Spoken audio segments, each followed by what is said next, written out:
Hello दोस्तों, इंद्रवंशी study centre में आप सभी का स्वागत है। आज हम क्लास 10वीं के हिंदी विषय के अध्याय 8 से लेकर जहां तक संभव होगा वहां तक कंप्लीट करने का प्रयास करेंगे। इसीलिए आप लोग धैर्य बनाकर इस वीडियो को देखें। आपका जो एग्ज़ाम शुरू होने वाला है 2-4 रोज में, उसमें हिंदी विषय के ऑब्जेक्टिव सारे इसी से रहेंगे। इस वीडियो का एक पार्ट हो चुका है, यह दूसरा पार्ट है अध्याय 8 से। तो पहला क्वेश्चन है, बच्चों की दुआ शीर्षक कविता में बच्चे कैसी राह पर चलने की दुआ मांग रहे हैं। ऑप्शन ए है नेक राह पर, ऑप्शन बी है कठिन राह पर, ऑप्शन सी है छोटी राह पर, ऑप्शन डी है मुश्किल राह पर। तो इसका सही जवाब है एक का ए, बच्चों जो है नेक राह पर। हम सिर्फ आपको रिवीजन करवाने के लिए जल्द से जल्द बताने का कोशिश करेंगे, ज़्यादा एक्सप्लेनेशन नहीं करेंगे। चलिए दूसरा क्वेश्चन देखते हैं। दूसरा क्वेश्चन है,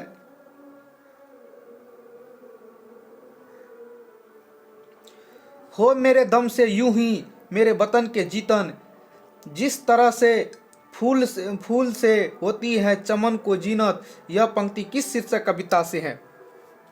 तो आप लोग को पता होगा यह पंक्ति जो है बच्चे की दुआ शीर्षक कविता से है। चलिए बढ़ते हैं नेक्स्ट क्वेश्चन पर। तीसरा क्वेश्चन कह रहा है, बच्चे की दुआ शीर्षक कविता में किसे बेहतर बनाने की कामना मुखर हुई है। संसार, घर, जंगल, विश्व। इसका सही जवाब है संसार। चौथा क्वेश्चन है, बच्चों की दुआ के कवि हैं। ऑप्शन ए है दिनकर, शंकर शैलेंद्र, इकबाल, अरुण कमल। तो इसका सही जवाब है इकबाल। इस तरह से हमने इस चैप्टर का 4। पांचवा क्वेश्चन है, इकबाल की कविता है। ऑप्शन ए है बच्चे की दुआ, बी है पीपल, सी है झांसी की रानी, डी है तू जिंदा है तो इसका सही जवाब है इकबाल, बच्चे की दुआ, ऑप्शन ए। छठा क्वेश्चन है, कविता को उर्दू भाषा में क्या कहते हैं।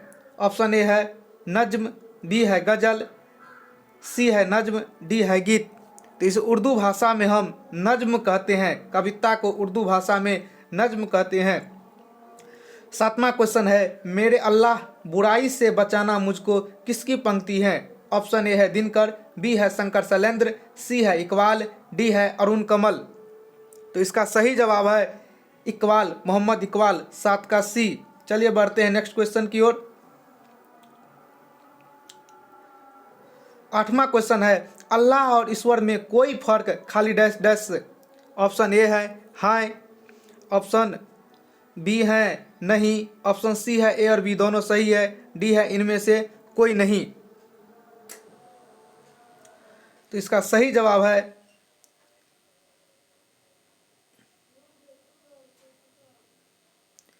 8 का बी। 9वां क्वेश्चन है, बच्चों की दुआ शीर्षक कविता में दुआ कौन कर रहा है। ऑप्शन ए कवि, ऑप्शन बी बच्चे, ऑप्शन सी देशवासी, ऑप्शन डी देश की युवा। इसका सही जवाब है बी।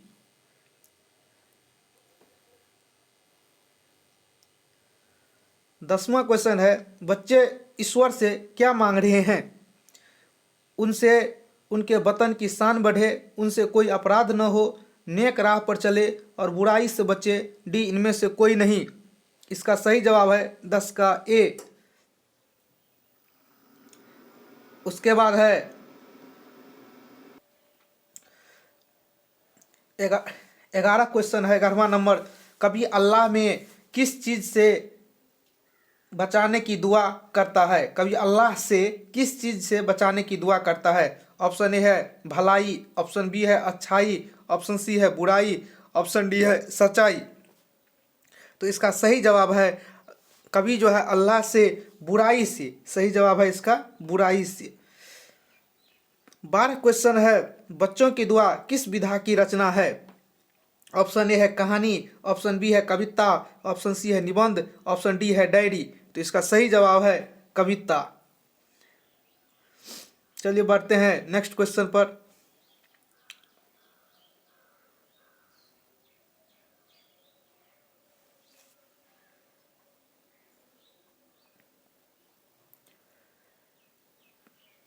13 नंबर क्वेश्चन है, दर्दमंद और वंचितों की हिफाजत का संकल्प किस कविता में है? ऑप्शन ए बच्चे की दुआ, बी तू जिंदा है तो, सी करमवीर, डी सभी सही है। तो इसका सही जवाब है ए, 13 का ए। क्वेश्चन नंबर 14 कह रहा है,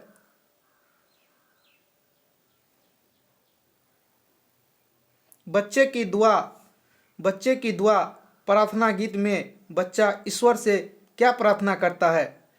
ऑप्शन ए है उसका जीवन सुख में बीते, ऑप्शन बी है उसके जीवन में अंधेरा हो, ऑप्शन सी है उसके जीवन में काफ़ी दौलत हो, डी उसका जीवन प्रभु भजन तथा लोकोपार में व्यतीत हो। तो इसका सही जवाब है 14 का डी।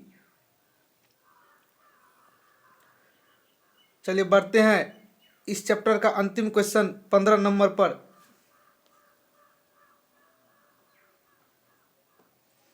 देखिए 15 नंबर क्वेश्चन कहते हैं, लब पे आती है दुआ बनके तमन्ना मेरी किस पाठ की पंक्ति है? इसका सही जवाब है बच्चे की दुआ। इस तरह से आपका 8वां चैप्टर खत्म हुए। हम बढ़ते हैं 9वां चैप्टर अशोक का शस्त्र त्याग की ओर।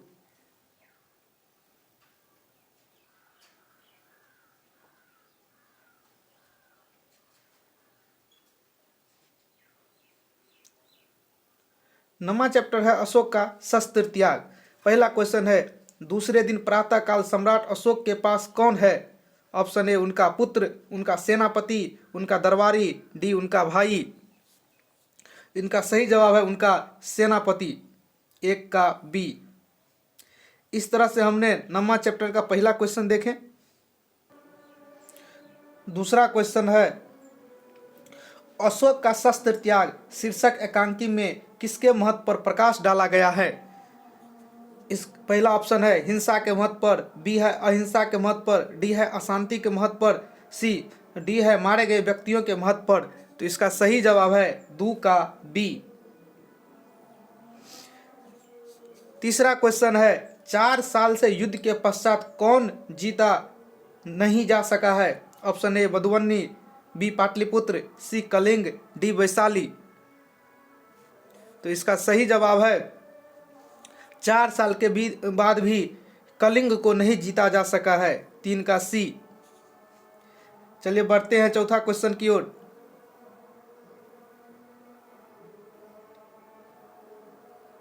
चौथा क्वेश्चन कहता है, अशोक का शस्त्र त्याग के लेखक का नाम क्या है? ऑप्शन ए है शंकर शैलेंद्र, बी है फणीश्वर नाथ रेणु, सी है बंशीधर श्रीवास्तव, डी है कामता प्रसाद सिंह काम। आपको मिलता है 2 सेकेंड। तो इसका सही जवाब है फणीश्वर नाथ रेणु। 5वां क्वेश्चन है, कलिंग महाराज की कन्या थी रेखा, जया, पद्मा, सभी। तो इसका सही जवाब है 5 का सी। 6ठा क्वेश्चन है, अशोक का शस्त्र त्याग किस विधा की रचना है? निबंध, बी एकांकी, सी डायरी, डी संस्मरण। तो इसका सही जवाब है एकांकी। अशोक का शस्त्र त्याग एकांकी विधा के अंतर्गत है।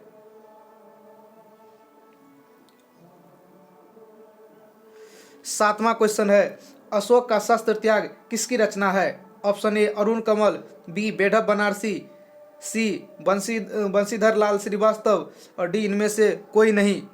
तो इसका क्या जवाब होगा आप ऑप्शन में लिखे। 8वां, बुद्धम शरणम गच्छामि किसने कहा? Option A Akbar, option B Ashoka, option C Chanakya, option D Aurangzeb. तो इसका सही जवाब है बुद्धम शरणम गच्छामि किसने कहा? अशोक कहा, 8 का बी।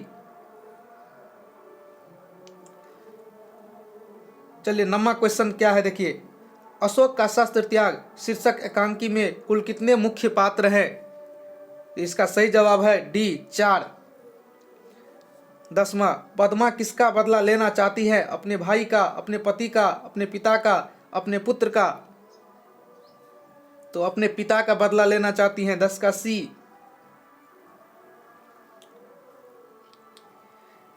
11 क्वेश्चन कहता है,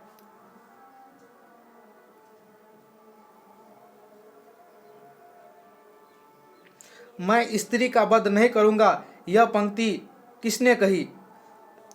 ऑप्शन ए है पद्मा ने, ऑप्शन बी है अशोक ने, ऑप्शन सी है सैनिक ने, ऑप्शन डी है सेनापति ने। तो इसका सही जवाब है अशोक ने।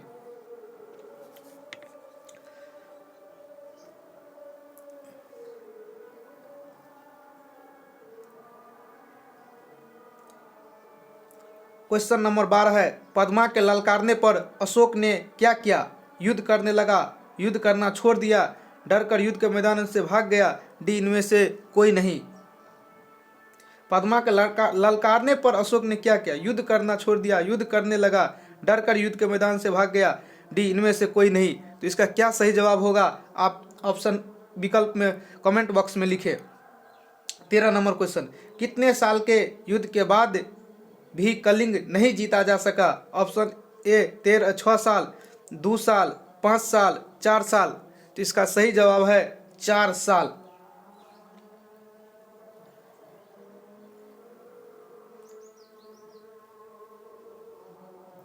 क्वेश्चन नंबर 14 है, पद्मा कौन थी?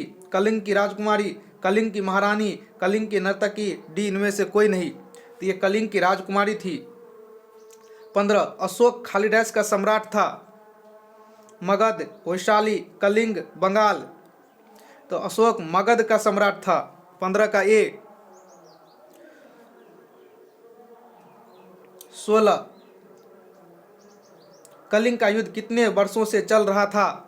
4 वर्षों से, 3 वर्षों से, 5 वर्षों से, 8 वर्षों से। तो 4 वर्षों से। इस प्रकार से हमने इस चैप्टर का 16 क्वेश्चन देखे। 2 क्वेश्चन और है, उसको भी देख लेते हैं इस चैप्टर का। क्वेश्चन नंबर 17 है, अशोक का शस्त्र त्याग शीर्षक पाठ का मूल उद्देश्य क्या है? ए अहिंसा परमो धर्म, बी शांति का पक्षधर, सी दोनों, डी सभी गलत है। तो इसका सही जवाब है सी, 17 का सी, अहिंसा और शांति का भी पक्षधर। 18, अशोक शस्त्र त्याग के बाद अशोक ने कौन सा धर्म अपनाया? जैन धर्म, पारसी धर्म, ब्राह्मण धर्म, बौद्ध धर्म। तो इसका सही जवाब है डी, बौद्ध धर्म। अशोक जो है बौद्ध धर्म अपना लिया अंतिम समय में। चलिए हम पढ़ते हैं 10वां चैप्टर, ईर्ष्या तू न गई मेरे मन से।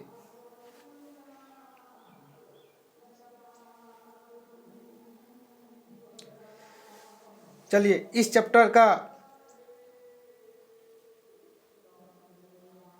पहला क्वेश्चन है, ईर्ष्या तू न गई मेरे मन से शीर्षक पाठ में वकील साहब के बगल में कौन रहते हैं? ऑप्शन ए शिक्षक, बी बीमा एजेंट, सी डॉक्टर, डी व्यवसाय। तो इसका सही जवाब है बीमा एजेंट। उसके बाद है दूसरा क्वेश्चन, लेखक रामधारी सिंह दिनकर के रोचक निबंध ईर्ष्या तू न गई मेरे मन से में किस पर टिप्पणी की गई है? तो इसका पहला विकल्प है देश पर, बी है राज्य पर, सी है रोजमर्रा के व्यवहारों पर, डी है समाज पर। इसका सही जवाब है 2 का सी, रोजमर्रा के व्यवहारों पर।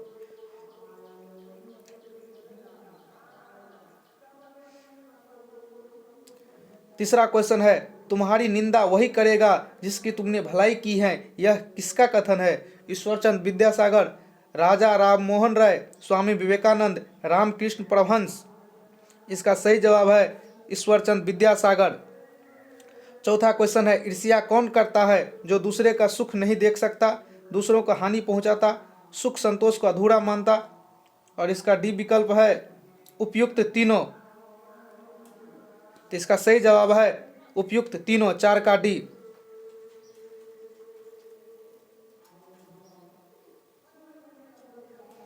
पांचवा क्वेश्चन देखिए, दिनकर जी के घर के बगल में कौन एक खाली डैश साहेब है? वकील, डॉक्टर, मैनेजर, कोई नहीं। इसका सही जवाब है वकील। छठा क्वेश्चन है, तुम्हारी निंदा वही करेगा जिसकी तुमने भलाई की है। यह पंक्ति है महात्मा गांधी की, ईश्वरचंद विद्यासागर की, दिनकर की, निराला की। इसका सही जवाब है तुम्हारी निंदा वही करेगा जिसकी तुमने भलाई की है। यह पंक्ति किसकी है? इसका सही जवाब क्या होना चाहिए? इसका सही जवाब होगा ईश्वरचंद विद्यासागर की, 6 के बी।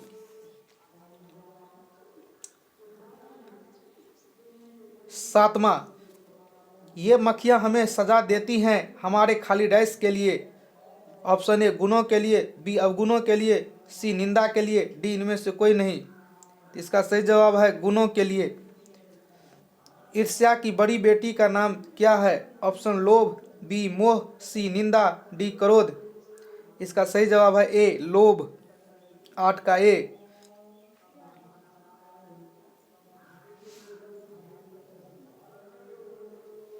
नम्मा चिंता खाली डैश समान होती हैं, चिता, निंदा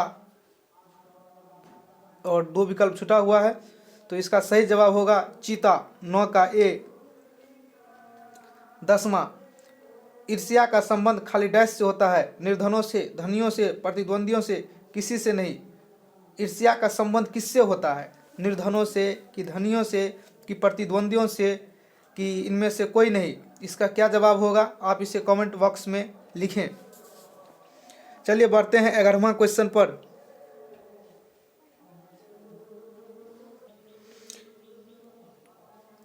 11 नंबर क्वेश्चन है, ईर्ष्या का काम क्या है? जलाना, बी सताना, सी माया में डालना, डी कुछ भी नहीं। तो इसका सही जवाब है जलाना।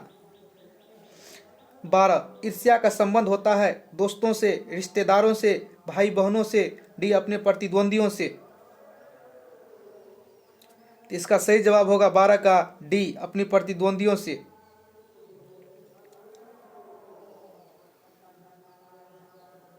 क्वेश्चन 13 ईर्ष्या तू न गई मेरे मन से पाठ की विधा है।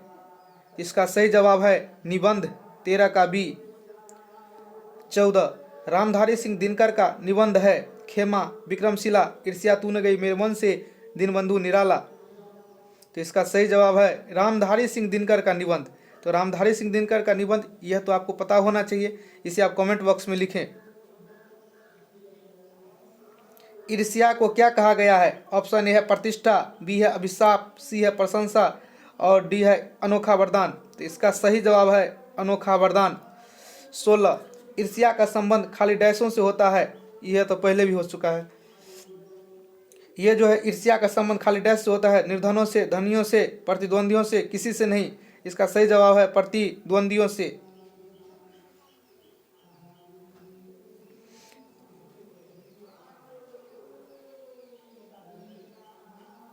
17 कहता है यार ये तो बाजार की मक्खियां हैं जो अकारण हमारे चारों ओर भनभनाया करती हैं। किसकी उक्ति है?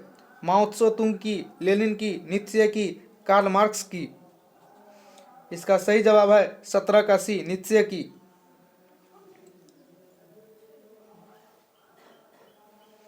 18 किसे लेखक ने अनोखा वरदान कहा है? ईर्ष्या को, सुख को, लोभ को, मोह को। तो ईर्ष्या को। 19 ईर्ष्या तू न गई मेरे मन से निबंध में हृदय पर दंश के दाह को कौन भोगता है? कृपालु व्यक्ति, संकोची व्यक्ति, ईर्ष्यालु व्यक्ति, दयालु व्यक्ति। इसका सही जवाब है ईर्ष्यालु व्यक्ति।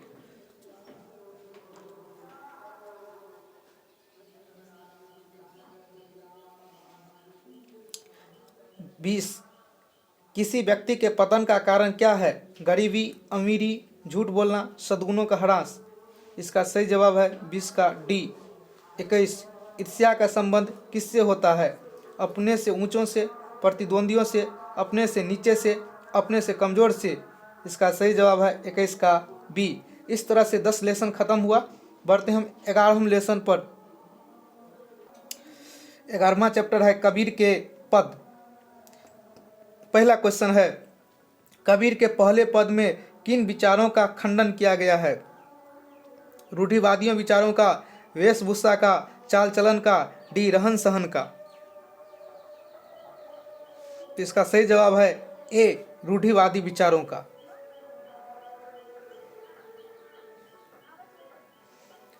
दूसरा क्वेश्चन है मोको कहाँ ढूंढे बंदे मैं तो तेरे पास में। यह पंक्ति कहाँ से ली गई है? कबीर के पद से, करमवीर, बिहारी के पद, खुशबू रचते हैं हाथ।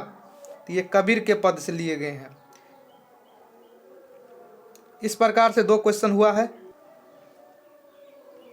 तीसरा क्वेश्चन इनमें कौन निर्गुण व्यक्ति धारा के कवि हैं? Option A Tulsidas, B Surdas, C Valmiki, D Jayasi. बताइए इसका सही जवाब। इसका सही जवाब है जायसी, 3 का डी। चौथा क्वेश्चन है मोक मोको शब्द किसके लिए प्रयोग किया गया है? साधु के लिए, विद्वान के लिए, ईश्वर के लिए, डी किसी के लिए नहीं। इसका सही जवाब है सी।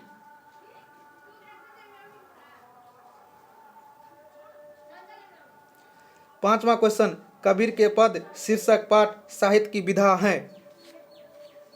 पद, गद्य, दोहा, छंद।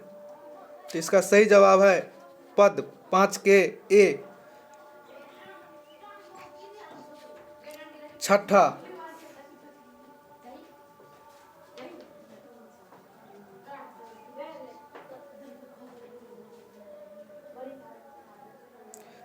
कबीर के अनुसार व्यक्ति किस कारण सत्य की पहचान नहीं कर पाता?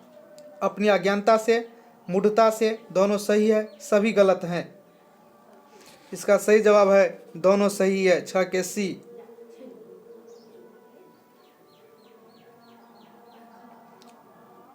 7वां क्वेश्चन, कबीर किस काल के कवि हैं? भक्ति काल, रीति काल, वीरगाथा काल। तो इसका सही जवाब है ए, 7 का ए। 8वां क्वेश्चन, मोको कहाँ ढूंढे बंदे, मैं तो तेरे पास में। प्रस्तुत पंक्ति उद्धृत हैं? 8 का बी, कबीर के दोहे से। 9वां क्वेश्चन, कबीरदास किस धारा के कवि हैं? तो यह जो है निर्गुण धारा का कवि है। 10वां, कबीर के अनुसार सच्ची भक्ति क्या है? मानव सेवा। 11 नंबर क्वेश्चन, मोको का अर्थ है मुझको। 12, कबीर कैसे संत थे? सगुणवादी, निर्गुणवादी, सी दोनों, सभी गलत। तो ये निर्गुणवादी थे, 12 का बी। इस तरह से हमने 11 चैप्टर को देखे। अब चलिए देखते हैं 12वां चैप्टर, विक्रमशिला।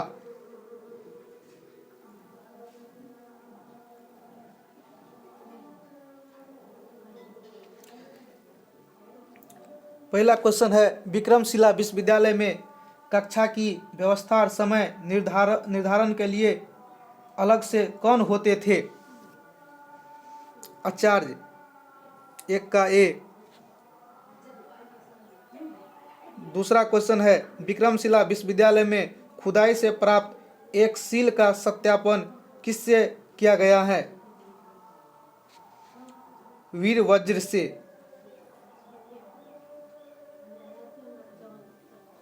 तीसरा, विक्रमशिला विश्वविद्यालय में छात्र और अध्यापक की संख्या क्या थी?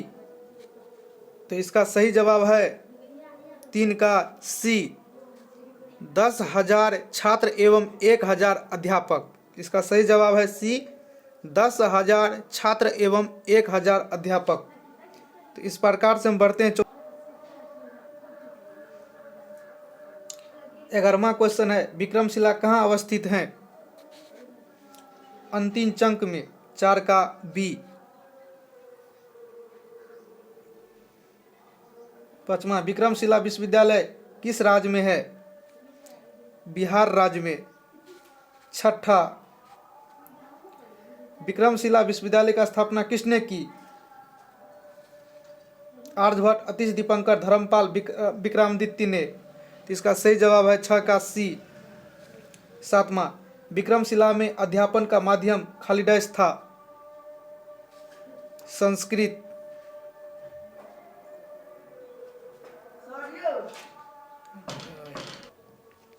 विक्रमशिला विश्वविद्यालय के प्रथम आचार्य कुलपति थे हरिभद्र।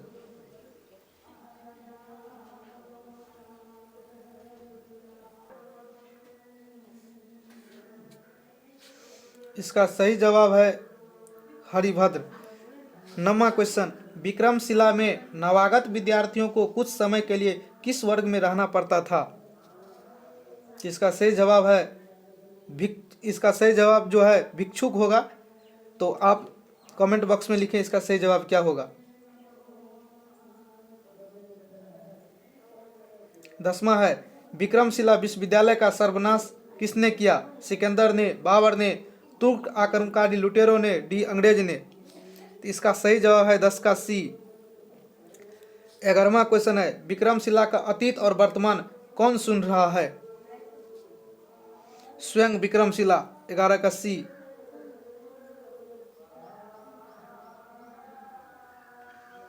12 है लामा संप्रदाय की शुरुआत किसने की? आर्यभट्ट, मिहिरभट्ट, अतीश दीपंकर, किसी ने नहीं। तो इसका सही जवाब है अतीश दीपंकर।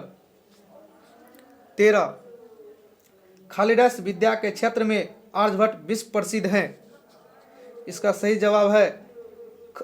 जवाब क्या होगा? खगोल, भूगोल, ज्योतिष, चिकित्सा। कमेंट बॉक्स में लिखिए।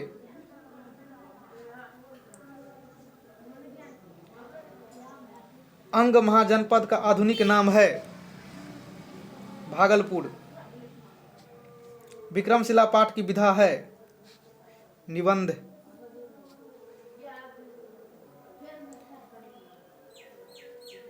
विक्रमशिला में कितने महाविद्यालय थे? 6। विक्रमशिला की स्थापना कब हुई? 8वीं सदी में। इस प्रकार से हमने 17 क्वेश्चन को देखे। 2-3 क्वेश्चन और है।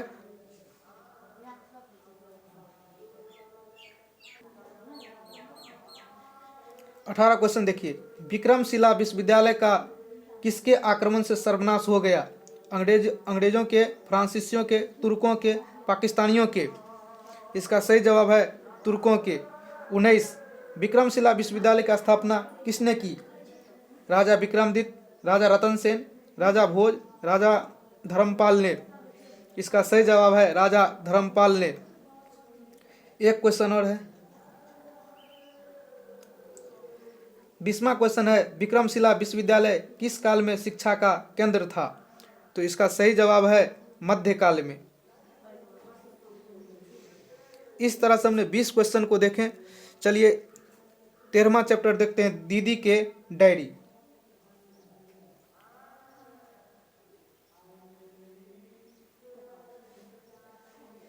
पहला क्वेश्चन है दीदी की डायरी शीर्षक पाठ में कक्षा में चुपचाप कौन बैठी रहती थी?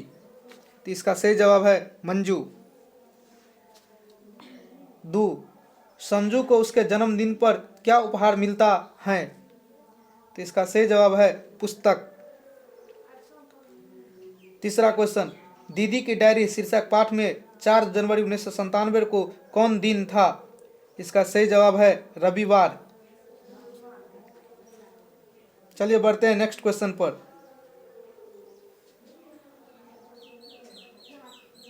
संजू स्वभाव से कैसी हैं? इसका सही जवाब है हंसमुख। दीदी की डायरी पाठ की विधा है डायरी। 6 संजू खालिडस वर्ष की है? 8। इस प्रकार से 7वां क्वेश्चन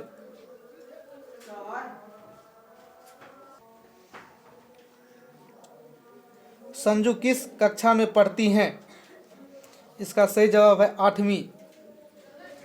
8वां क्वेश्चन है 4 जनवरी 1997 को संजू ने डायरी में किसके बारे में बताया? जापानी लड़की तोतो जान के बारे में। 8 का ए। 9वां क्वेश्चन है संजू को डायरी लिखने का प्रेरणा किससे मिली? तो महात्मा गांधी से।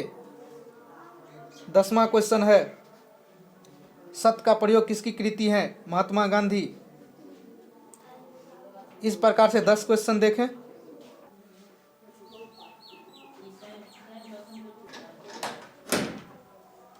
संजू डायरी लिखने की किससे बताई? बड़ी बहन से, माँ से, सी दादी से, डी नानी से। इसका सही जवाब है सी दादी से। 12 रोज नामचा का क्या अर्थ है? सी रोज किए जाने वाले क्रियाकलाप।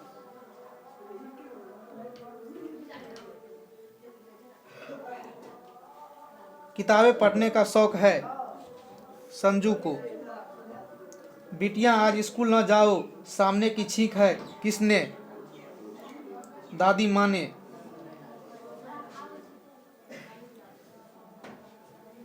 संजू पिकनिक मनाने गई। इसका सही जवाब है 3 जनवरी 1997।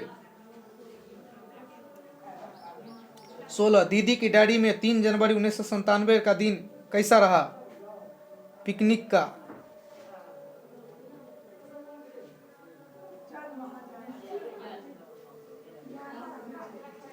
17 संजू को डायरी लिखने की प्रेरणा किससे मिली? दादी से। 18 दीदी की डायरी हिंदी गद्य की कैसी विधा है? पुरानी विधा, नई विधा, प्राचीनतम विधा, वैदिक काल विधा, नई विधा। 18 का बी। इस प्रकार से हमने 13 चैप्टर का ऑब्जेक्टिव देखें।